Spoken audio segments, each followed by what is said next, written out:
Imagine stepping into the streets of your city and seeing hundreds of people dancing, not with joy, but with horror, their eyes blank, their feet bleeding, their bodies moving against their will.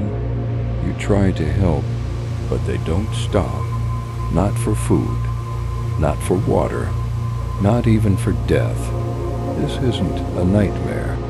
This really happened in the year 1518, a plague that made people dance themselves to the grave.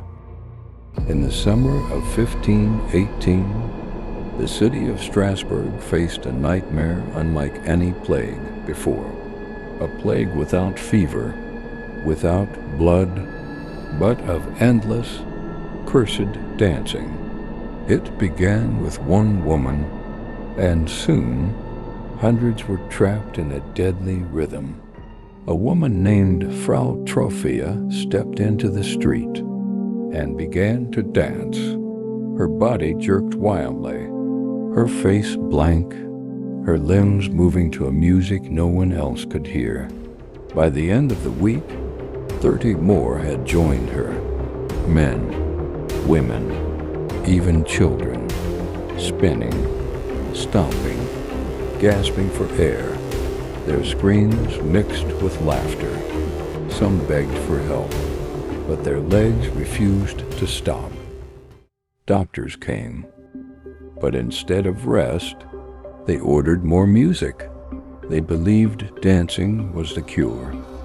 So musicians filled the streets, fiddles and drums pounding like the heartbeat of death itself. The square became a grotesque festival. Women spun until their bones cracked.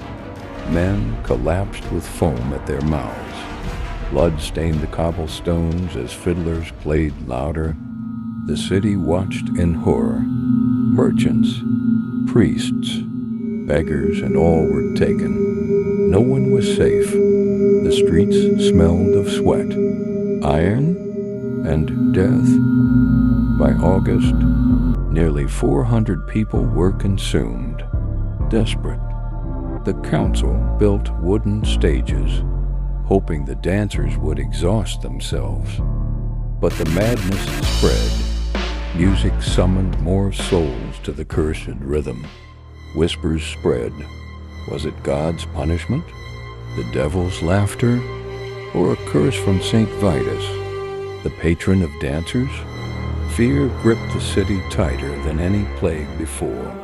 The council dragged the afflicted to the shrine of St. Vitus. There, priests poured holy water over their blistered bodies, forcing them into rituals, praying to break the curse. Slowly the frenzy broke. Some limped home, forever scarred. Others never rose again. The streets of Strasbourg were silent at last, except for the faint echo of drums. To this day, no one knows the truth. Was it poisoned bread, mass hysteria, or a curse from beyond? History remembers it as the dancing plague of 1518, when death wore the mask of a dance.